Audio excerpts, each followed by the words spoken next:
저는 어제 712일 만에 그분의 아들을 만났습니다. 그리고 알았습니다. 왜 그분이 2년 동안 단 하루도 빠짐없이 버스 맨 뒷자리 창가에 앉으셨는지를. 37년째 같은 노선을 도는 버스 기사입니다. 매일 새벽 5시 50분 종점 출발. 수만 명을 태웠지만 단 한 분만은 잊을 수 없습니다. 2년 전 겨울 아침 새벽 6시 5분 네 번째 정류장에서 70대 후반의 노신사 한 분이 오르셨습니다. 낡은 회색 코트, 검은 중절모, 조금 구부정한 어깨. 그런데 눈빛만은 또렷했습니다. 천천히 버스 끝까지 걸어가 맨 뒷자리 오른쪽 창가에 앉으셨습니다. 다음 날도 오셨습니다. 그 다음 날도 정확히 같은 시간, 같은 정류장, 같은 자리. 비가 오나 눈이 오나 영하의 추위에도 한여름 폭염에도 변함없이. 처음엔 대수롭지 않게 생각했습니다. 같은 자리 선호하는 승객들 종종 있으니까요. 그런데 한 달쯤 지나니까 뭔가 달랐습니다. 그분은 오직 창밖만 바라보셨습니다. 책도 신문도 핸드폰도 없이 그저 유리창 너머로 흘러가는 풍경만을, 마치 누군가를 찾는 것처럼. 때로는 유리에 손을 댄 채 한참을 그대로 계셨습니다. 석 달째 되던 날 그분이 처음으로 작은 가방을 들고 오셨습니다. 뒷자리에 앉아 가방에서 뭔가를 꺼내셨는데 백미러로 보니 액자였습니다. 작은 사진 액자. 그날부터 매일 그 액자를 가져오셨습니다. 무릎에 올려놓으시고 한 손으론 액자를, 한 손으론 창틀을 잡으신 채 밖만 바라보셨습니다. 가끔 액자를 어루만지시는 모습도 보였습니다. 액자 속엔 누가 있는 걸까? 무엇을 그토록 간절히 기다리시는 걸까? 궁금했지만 함부로 여쭐 수 없었습니다. 그분의 눈빛 속 깊은 슬픔이 말을 막았습니다. 6개월이 지났습니다. 계절이 바뀌어도 그분은 변함없이 매일 오셨습니다. 다만 어깨가 조금씩 더 구부러지는 것 같았습니다. 버스를 오르는 발걸음도 점점 느려졌습니다. 어느 봄날 아침이었습니다. 비가 심하게 쏟아지던 날, 출근길 승객들로 가득 찬 버스였지만 맨 뒷자리만은 비어 있었습니다. 다들 암묵적으로 그 자리를 비워뒀던 겁니다. 이미 단골 손님처럼 알아보는 승객들이 있었거든요. 그날 처음으로 그분의 목소리를 들었습니다. 뒷좌석에 앉으신 후 작게 중얼거리시는 소리가 들렸습니다. 민호야, 오늘은 비 온다. 내가 제일 좋아하던 날씨지. 가슴이 철렁했습니다. 민호. 액자 속 사람의 이름이었습니다.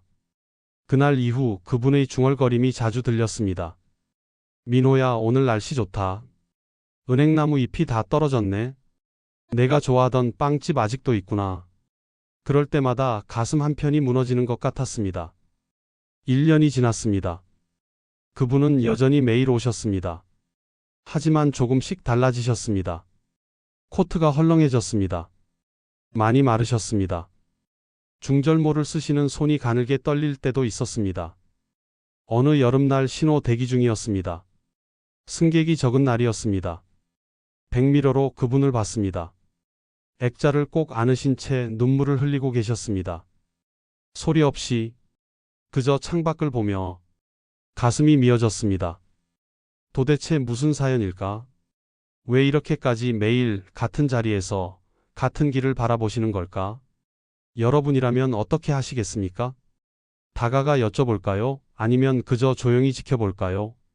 저는 그저 조용히 운전만 했습니다. 그게 제가 드릴 수 있는 유일한 예의라고 생각했습니다. 1년 6개월째 되던 날이었습니다. 그날따라 그분이 평소보다 30분 일찍 정류장에 서 계셨습니다. 손에 하얀 봉투를 들고 계셨습니다. 맨 뒷자리에 앉으신 후 봉투에서 편지 한 장을 꺼내셨습니다. 그리고 읽기 시작하셨습니다. 한참을, 아주 오랫동안. 백미러로 보니 그분의 손이 떨리고 있었습니다. 다음 날부터 그분은 매일 그 편지를 가져오셨습니다. 액자와 함께. 편지를 읽고 액자를 보고 창밖을 바라보셨습니다. 반복해서. 2년째 되던 어느 가을 아침. 그날도 여느 때처럼 그분이 버스에 오르셨습니다. 그런데 평소와 달랐습니다. 중절모를 벗으셨습니다. 백발이 보였습니다. 그리고 그분은 처음으로 700일 넘게 한 번도 어기지 않으시던 그 자리가 아닌 앞쪽 좌석에 앉으셨습니다. 깜짝 놀랐습니다. 뭔가 잘못된 건 아닐까? 신호 대기할 때마다 백미러로 그분을 찾았습니다. 가방을 무릎에 올린 채 고개를 숙이고 계셨습니다. 종점 도착 후 모든 승객이 내렸습니다. 그런데 그분만 그대로 앉아 계셨습니다. 걱정이 돼서 뒤로 갔습니다. 괜찮으시냐고 여쭤봤습니다. 천천히 고개를 드신 그분의 눈가가 붉었습니다. 죄송하다며 잠시만 더 있어도 되겠냐고 물으셨습니다. 그날 차고 복귀를 30분 늦췄습니다. 그분이 천천히 일어날 때까지 기다렸습니다. 내리시면서 작게 말씀하셨습니다. 고맙다고. 2년 동안. 그게 마지막이었습니다. 다음 날부터 그분은 오지 않으셨습니다. 1주일이 지나고 2주일이 지나고 한 달이 지났습니다. 맨 뒷자리 창가는 계속 비어 있었습니다. 저는 매일 그 자리를 바라봤습니다. 혹시나 하고 석 달이 지났습니다. 다시는 볼 수 없을 거라고 생각했습니다. 그런데 어제 아침이었습니다. 30대 후반으로 보이는 남자분이 버스에 올랐습니다. 네 번째 정류장에서, 그분이 늘 타시던 곳에서, 그리고 천천히 버스 끝까지 걸어가 맨 뒷자리 창가에 앉았습니다. 심장이 뛰었습니다. 그 남자분은 가방에서 작은 액자를 꺼냈습니다. 그리고 창밖을 바라보기 시작했습니다. 종점에 도착했습니다. 모든 승객이 내렸습니다. 그 남자분만 남았습니다. 용기 내어 다가갔습니다. 혹시 전에 이 자리에 앉으시던 분을 아시냐고 물었습니다.